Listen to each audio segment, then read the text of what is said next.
ननद ने छीना भाभी का चैन। मम्मी मैं शादी करूंगा तो सिर्फ श्वेता के साथ। पापा मम्मी सोचो तो जरा, जिसने अभी से भैया को हमारे खिलाफ कर दिया, शादी के बाद न जाने क्या करेगी। खिलाफ कर दिया का क्या मतलब है? मैंने सिर्फ उससे शादी करने के लिए बोला है, घर छोड़कर जाने के लिए नहीं। तुम दोनों अपनी पंचायत बंद करो। देखो आदित्य, हमें वैसे तो कोई दिक्कत नहीं है, पर तुम्हारी शादी रिया की शादी के बाद ही होगी। घर वालों के फैसले से खुश आदित्य सारी बात जाकर श्वेता को बताता है, जिस पर श्वेता भी अपनी मंजूरी दे देती है। इसी तरह 1 साल बीत जाता है, जिसमें रिया की शादी आयुष के साथ होती है। कुछ महीनों बाद श्वेता और आदित्य भी शादी कर लेते हैं और श्वेता ससुराल पहुंच जाती है। सच कहते हैं, घर की रौनक लड़कियों से ही है। रिया की शादी के बाद घर सूना सूना हो गया था, पर अब तुम आ गई तो लगता है रौनक वापस आ गई। मम्मी आदत मत लगाओ, क्योंकि जब ये दोबारा ऑफिस जाना शुरू करेगी रौनक अपने आप खत्म हो जाएगी। इन्हें तो बस बिना सोचे समझे कुछ भी बोल देने की आदत है। मम्मी पापा आप फिक्र मत करो, आप जब भी कहोगे मैं हाजिर हो जाऊंगी। थोड़ा मेरे बुलाने पर भी आ जाना। यह सारा प्यार मम्मी के लिए ही है, पापा के लिए कुछ भी नहीं। सारा परिवार हंसने लगता है। इसी हंसी खुशी में दिन बीतने लगते हैं, जिसमें धीरे धीरे कुछ बातें श्वेता ससुराल वालों से, कुछ नए तौर तरीके ससुराल वाले बहू से सीखने लगते हैं, जिससे उनके बीच एक दूसरे की सोच को लेकर इज्जत और समझ बढ़ती है। समय बीतता है।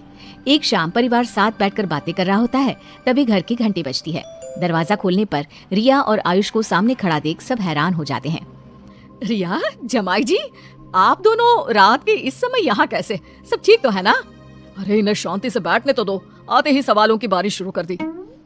वो घर में दोनों भाइयों के बीच लड़ाई हो गई। पापा जी ने भैया का साथ देकर आयुष को भला बुरा बोल दिया और ये गुस्से में घर छोड़कर निकल आए। कहाँ जाए कहाँ नहीं कुछ समझ में नहीं आ रहा था, इसलिए मैं इन्हें यहाँ ले आई। मैं अभी भी कह रहा हूँ होटल में चलते हैं, कुछ दिनों में घर का इंतजाम कर लूंगा। अरे होटल क्यों, ये आप लोगों का ही तो घर है और अपने ही घर में आने के लिए किसी टाइम या परमिशन की जरूरत नहीं होती। आप दोनों यहाँ सबके साथ रहोगे जब तक चाहोगे तब तक। अब जहाँ पूरा परिवार खाना खाने और बात करने में लग जाता है, वहीं रिया अपनी भाभी की बातें सुनकर उसके खिलाफ साजिश सोचने लगती है और अगले ही दिन से ननद भाभी को परेशान करने, कभी घर का काम, कभी उसके कपड़े, तो कभी ऑफिस और घर की बातों के जरिए घर वालों को श्वेता के खिलाफ करके उसे परेशान करने की कोशिश में लग जाती है। मम्मी, भाभी सुबह की गई रात को वापस आती है और सारा काम आपको अकेले करना पड़ता है। आप कुछ भी नहीं बोलते उसे, ये तो सही नहीं है। आपको उन पर कुछ तो सख्ती रखनी चाहिए। तेरी भाभी बहुत समझदार है, वह घर और ऑफिस अच्छे से संभालती है। हमें अपनी बहू से कोई शिकायत नहीं। और अगर तुझे मेरे अकेले काम करने से दिक्कत है तो तू भी तो घर में खाली बैठी रहती है, काम में माँ का हाथ बटा ही सकती है। हाँ, घर आई बेटी को ताने सुना सकती हो, पर बहू को एक शब्द नहीं बोलोगी। भाभी आप सबको अपनी उंगलियों पर नचा रही है, तभी तो ये जींस और शॉर्ट ड्रेस पहनकर बाहर जाती है और देर रात को वापस आती है, फिर भी कोई उन्हें कुछ नहीं बोलेगा।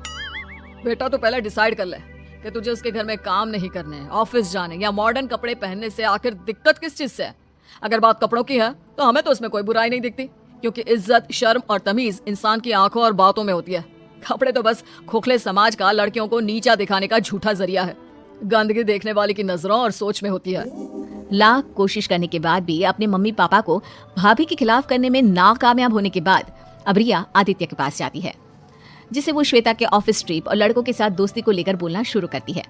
भैया, कल ही मैंने भाभी की ऑफिस ट्रिप वाली फोटो देखी। इतने सारे लड़कों के बीच वो अकेली थी।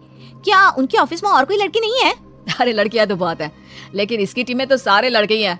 वैसे तुम्हारी भाभी उनकी बॉस है और वो सब श्वेता से इतना डरते हैं कि इसे देखते ही उनकी सिट्टी पिट्टी गुल हो जाती है। बॉस है तो क्या हुआ, लड़कों से थोड़ी दूरी बनाकर रखनी चाहिए। शादी के बाद कोई ऐसे बातें बनाए अच्छा थोड़ी ना लगता है। अरे शादी हुई है, जिंदगी खत्म थोड़ी ना हो गई है जो वो लोगों से मिलना और बात करना या लड़कों के साथ काम करना बंद कर दे। और तुम ये ना अपनी स्टोन एज वाली सोच को जरा ब्रेक देकर नए जमाने में आ जाओ। लोगों पर विश्वास करना सीखो, शक नहीं। इसके आगे रिया और कुछ बोलती उससे पहले ही श्वेता आ जाती है, जिसे देखकर रिया वहाँ से छत पर चली जाती है, जहाँ आयुष अकेला बैठा होता है। तुम यहाँ अकेले क्यों बैठे हो? किसी ने कुछ बोला क्या? अभी तक तो नहीं, लेकिन अगर तुम्हारी हरकतें इसी तरह चलती रही तो कुछ बोलने में देर भी नहीं रहेगी। अरे क्यों हाथ धोकर भाभी के पीछे पड़ी हो? आखिर उन्होंने तुम्हारा क्या बिगाड़ा है? वो हम दोनों की इतनी फिक्र और इज्जत करती है और तुम उनकी लाइफ खराब करने की कोशिश करती रहती हो। अच्छा, तो अब तुम भी भाभी पुराण गाने लगे। सुनो, कोई प्यार व्यार नहीं है, सब नाटक है, जिससे पूरा घर उनके इशारों पर नाचे और वो अपनी मन मर्जी का काम करती रहे। उनकी इसी अच्छी बहू वाले नाटक की वजह से अब घर में कोई भी मुझे पसंद नहीं करता और पूरा समय श्वेता श्वेता करते रहते हैं। रिया और आयुष की ये बातें चल रही होती है, जिन्हें जीने पर खड़ी श्वेता सुन लेती है और सीधा आदित्य के पास जाती है, जो सास ससुर के साथ बैठा होता है। आपने मुझे बताया क्यों नहीं कि रिया मुझे पसंद नहीं करती? उसे लगता है कि मैं अच्छा बनने का नाटक कर रही हूँ, जिससे घर में उसकी जगह ले पाऊँ। मैंने तो कभी ऐसा सोचा भी नहीं, और वो इस बात पर मुझसे नफरत करती है। ससुर अपनी बेटी और दामाद को भी वहां बुलाते हैं। अब सारे घर वाले एक जगह इकट्ठा हो जाते हैं। अब सास, ससुर और आदित्य मिलकर रिया को समझाने लगते हैं। तुम्हें ऐसा कैसे लग सकता है कि हम तुम्हें पसंद नहीं करते या श्वेता तुम्हारी जगह लेना चाहती है?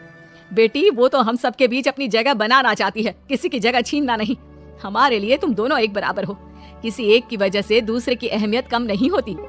रिया, शादी के बाद मैंने बहुत सुना था कि रिया थी तो घर में रौनक थी। मैं तो घर में सबको खुश रखने की कोशिश करती हूँ। अगर इससे तुम्हें ऐसा लगा कि मैं तुम्हारी पहचान छीन रही हूँ तो आई एम रियली सॉरी। मेरा ऐसा कोई इरादा ना था, ना कभी होगा।